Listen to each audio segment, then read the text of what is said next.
Hello and welcome. I'm Kyle, a gunner who likes talking about Arsenal and football in general.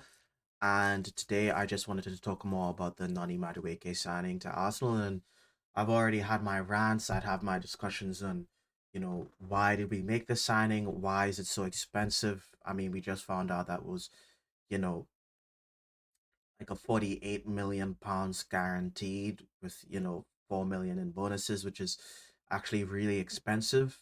And the signing from a financial standpoint just doesn't make any sense. At least it didn't make any sense. And today I'm just going to try and talk about it from a different angle and try to discuss what I really think this signing is about.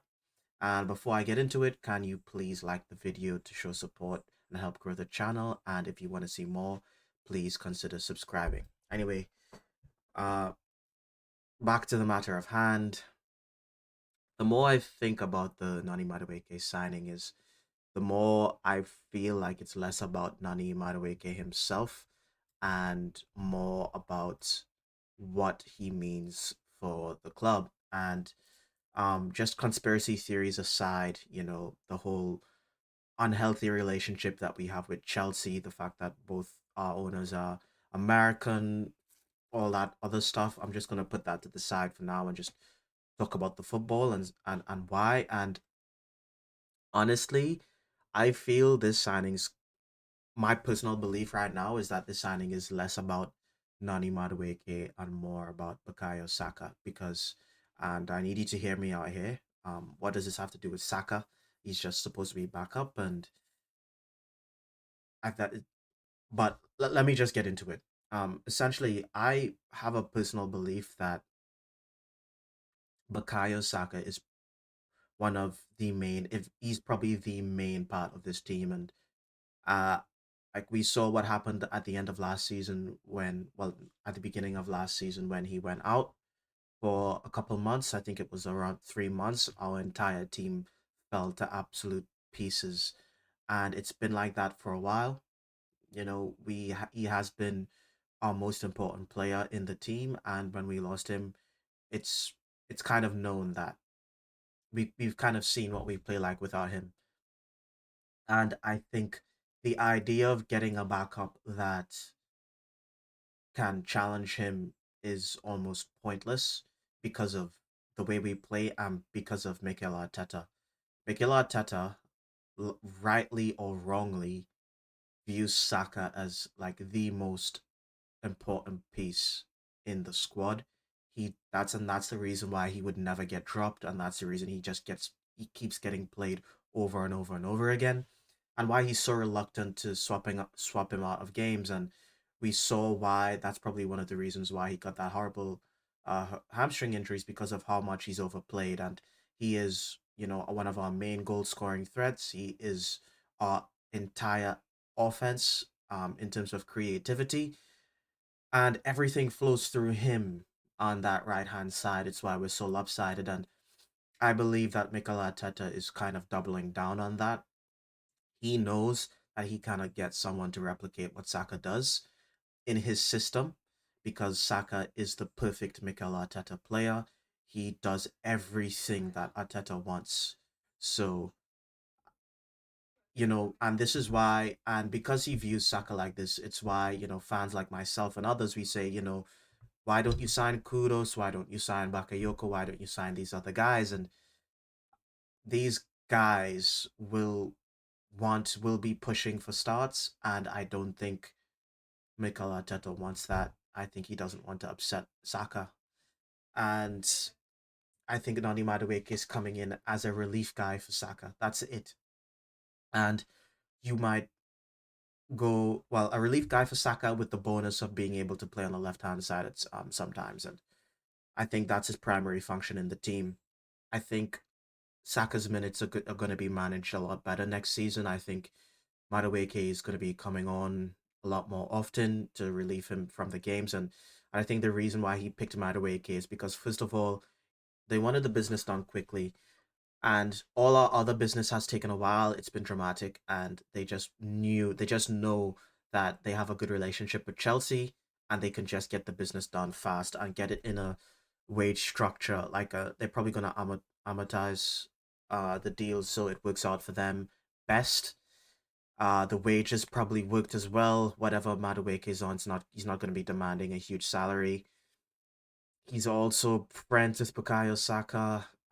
You know what I'm saying? And they just don't want to upset the apple cart. They just wanted something quick, easy that they can just wrap up. And I think that's why that deal got wrapped up so quickly. That's why we paid so much because the wage structure probably works and it just makes sense for them. They're not interested in getting someone to challenge Saka. They just wanted a versatile guy to come in and give him relief.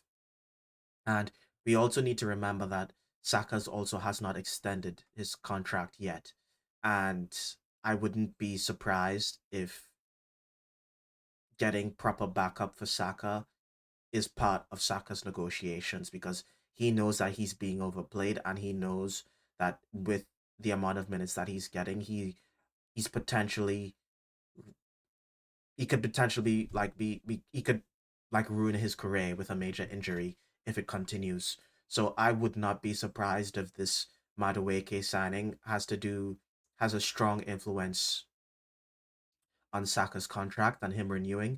To be honest, like I expect to hear about Saka's renewal within probably the next 2 to 3 weeks. I think that gets done just because of this Noni Madueke signing, and that might be a stretch for certain people, but I believe that the club has really tripling down on Saka because they know that they need this. They need Saka. They need him, and I think the club considers him, top three right wingers in the world. I think Arteta probably considers him the best winger in the world for his system. I think if you ask Arteta to swap Yamin Lamal for Bukayo Saka, he would say no. I think Arteta would say no chance. Arteta wouldn't swap Saka for Lamine Yamal. And, most of us probably would because a lot of us consider Yamin Lamal the best player in the world, but I think Saka is the Arteta guy and he is Mr. Arsenal. And I think this Madueke thing has 100% to do with just getting Saka to renew his contract and helping to keep him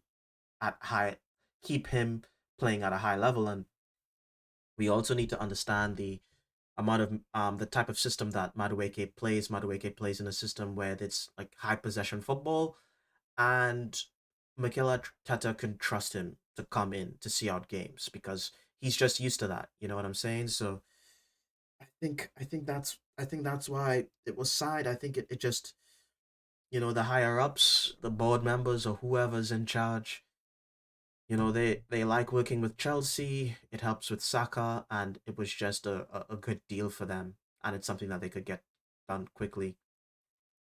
Do I agree with the signing? No, but from a club's perspective, from Arsenal's perspective, the more I think about it, it makes sense from a business standpoint. And if it helps Bukayo Saka renew that contract, then I guess we had to do it because I don't care. Like no right winger we get is ever gonna challenge Bukayo Saka. It's not happening, guys. No one we get is gonna challenge him. So, if we got someone that he likes that helps him renew that contract and Mikel Arteta can use him and make him be effective, then it's just something that we have to do. At this point, it's probably unlikely that we go in for Rodrigo, but we should really, really wrap up the Gyökeres and Eze situation and get those players in. And we go again next season. Anyway, that's my thoughts on the whole Nani Madueke thing with a little bit more time to cool off and what I think the club's thinking. And yeah, as I said, if you like the video, please give it a like. If you want to see more, please subscribe. And I will see you next time.